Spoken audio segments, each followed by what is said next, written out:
નમસ્કાર મિત્રો, સ્વાગત છે આપનું વિઝ્યુઅલ બેઝિક શીખવા માટે. હું અને હાર્દિક આપનું સ્વાગત કરી રહ્યા છીએ.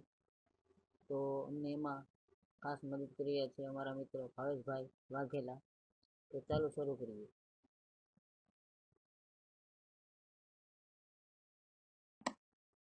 નમસ્કાર મિત્રો, સર્વપ્રથમ આપણે જોઈશું કે વોટ ઇઝ વિઝ્યુઅલ બેઝિક, એટલે કે વિઝ્યુઅલ બેઝિક શું છે.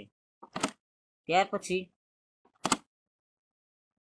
એ એક પ્રકારની એપ્લિકેશન છે.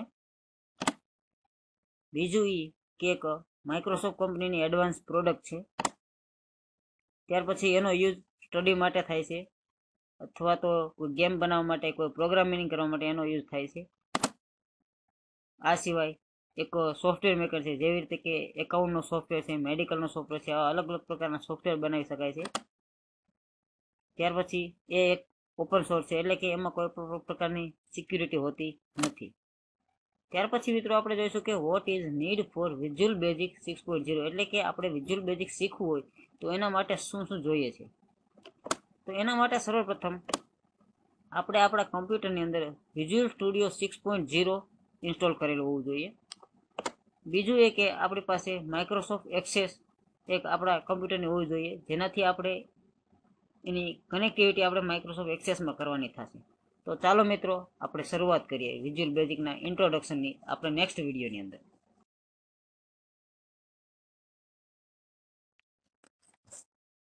નમસ્કાર મિત્રો, હું અમિત ફરીવાર આપનું સ્વાગત કરું છું.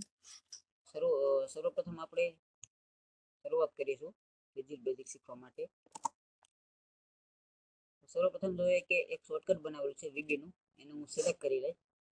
ત્યાર પછી અહીંયા અંદર આપણે પેલું જે પેજ ખુલે છે એની અંદર અલગ અલગ પ્રકારના ટૂલ જે આવેલા છે એ સિલેક્ટ કરવાના હોય છે. એ સિલેક્ટ કરીને આપણે વીબી ઓપન કરી શકીએ છીએ. પરંતુ એમાં આપણે મોસ્ટ ઓફ સ્ટાન્ડર્ડ રિએક્શનનો યુઝ થતો હોય છે, એને આપણે ઓપન આપીને સિલેક્ટ કરી શકીએ છીએ.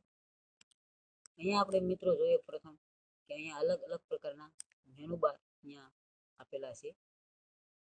એની અંદર ટૂલ બાર છે, અલગ અલગ કંટ્રોલ છે ટૂલ બારની અંદર, જેમ કે ફ્રેમ છે, કમાન્ડ બટન છે, ઓપ્શન બટન છે, ચેક બોક્સ છે.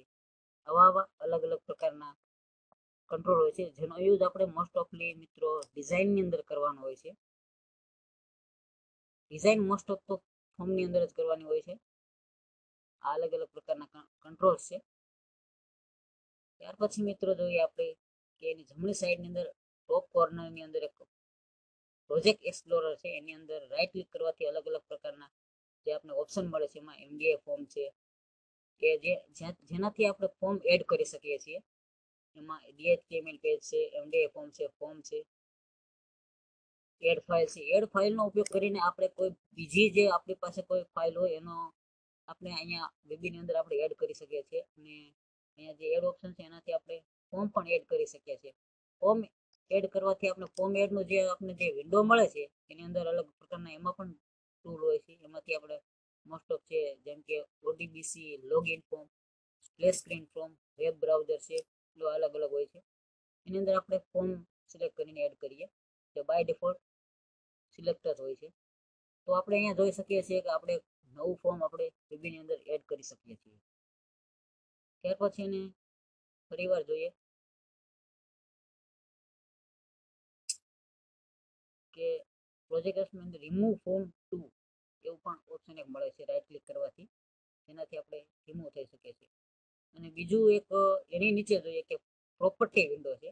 એની અંદર આપણે સિલેક્ટેડ ઓબ્જેક્ટ અથવા તો કંટ્રોલ હોય એના અલગ અલગ પ્રોપર્ટી જોવા મળે છે, જેમ કે ફોન્ટ પ્રોપર્ટી છે, આઇકન પ્રોપર્ટી છે, લેફ્ટ પ્રોપર્ટી છે, મૂવેબલ પ્રોપર્ટી છે, પેલેટ પ્રોપર્ટી છે, પિક્ચર પ્રોપર્ટી છે. એનાથી આપણે અલગ અલગ સાઇઝ છે એવું બધું આપણે સિલેક્ટ કરી શકીએ છીએ.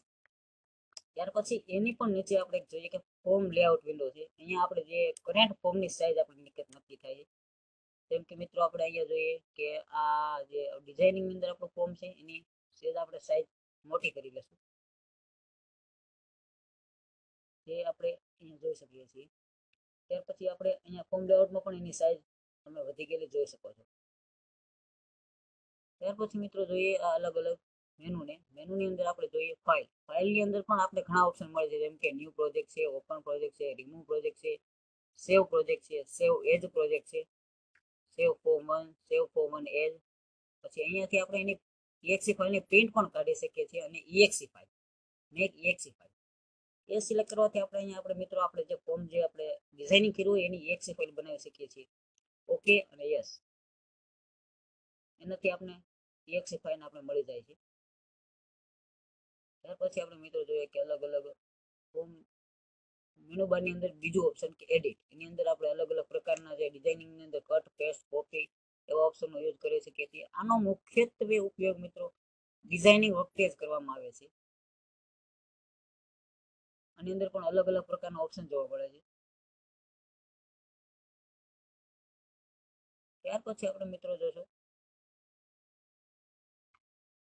કે પ્રોજેક્ટની અંદર એડ ફોર્મ છે. અહીંયાથી આપણે પણ જે પ્રોપર પ્રોજેક્ટ એક્સપ્લોરરની અંદર જે યુઝ જે આપણે થાય છે જે પ્રક્રિયા એ બધી અહીંયા પ્રોજેક્ટમાંથી પણ થઈ શકે છે. એની અંદર પણ અલગ છે. એમાં કમ્પોનેન્ટથી આપણે મિત્રો અલગ અલગ પ્રકારના એડવાન્સ કંટ્રોલ આપણા ટૂલ બારની અંદર એડ થઈ શકે છે. જેમ કે અહીંયા આપણે કંટ્રોલ સિલેક્ટ કરશું એની અંદર જુદા જુદા કંટ્રોલ હોય છે. જેમ કે માઇક્રોસોફ્ટ એડિયો ડેટા કંટ્રોલ 6.0 આપણે અહીંયા સિલેક્ટ કરશું. એ સિલેક્ટ કરીને એપ્લાય ઓકે આપવાનું હોય છે.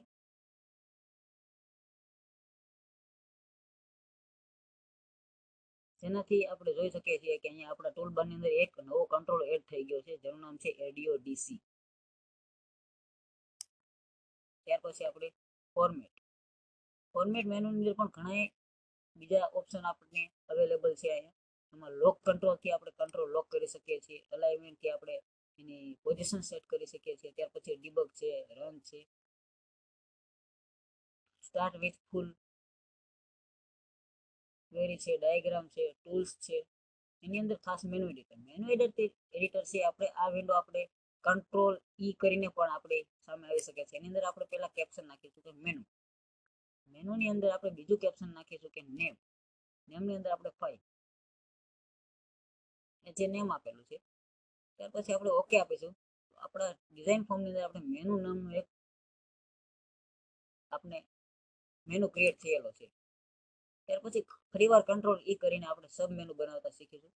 તેની અંદર આપણે નેક્સ્ટ આપીશું. પછી એક રાઈટ કી બટન પ્રેસ કરીશું.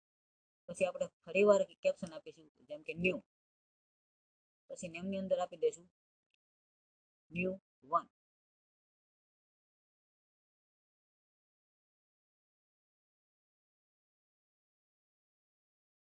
પછી આપણે ઓકે આપીશું.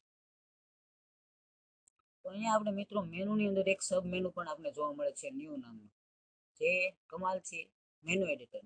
પછી આપણે ફોર્મને રન કરીશું. રન કરવાથી પણ આપણે મેનુ અને સબ મેનુ આપણા ફોર્મની અંદર આવી જાય.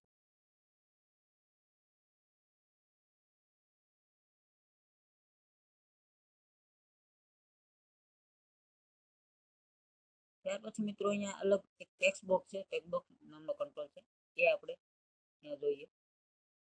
એની ઉપર ડબલ ક્લિક કરવાથી આપણે ટેક્સ્ટ બોક્સની ચેન્જ ઇવેન્ટ મળે છે. જેની અંદર આપણે અલગ અલગ પ્રકારનું એક કંટ્રોલ કે ઓબ્જેક્ટનું આપણે કોડિંગ કરવાનું હોય છે.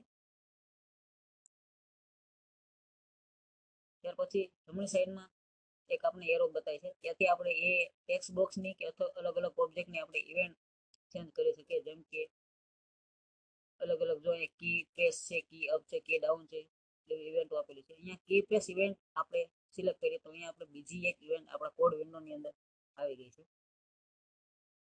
ત્યાર પછી ફરીવાર આપણે કોઈ બીજી ઇવેન્ટ સિલેક્ટ કરીએ.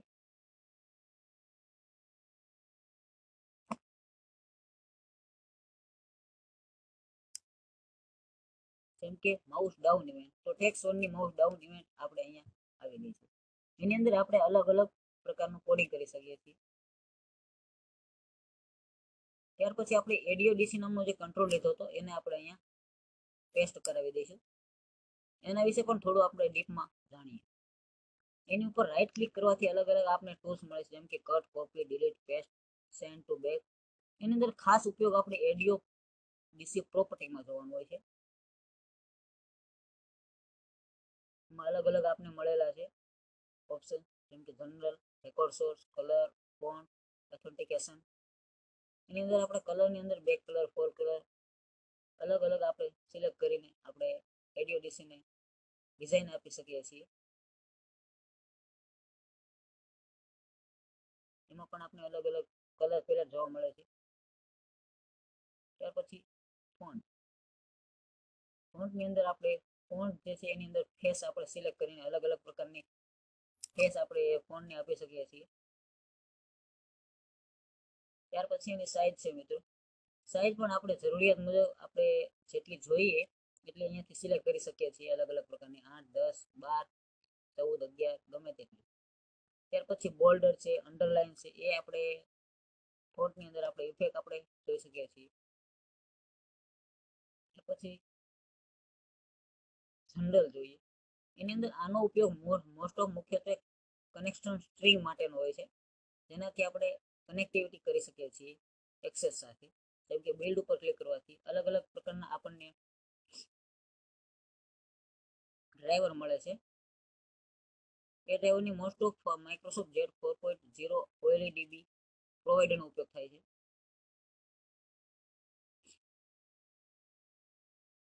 એની અંદર આપણે અહીંયા ક્લિક કરવાથી login.mdb નામની એક મેં એક્સેસ ફાઇલ બનાવેલી છે, જેને આપણે ઓપન કરશું.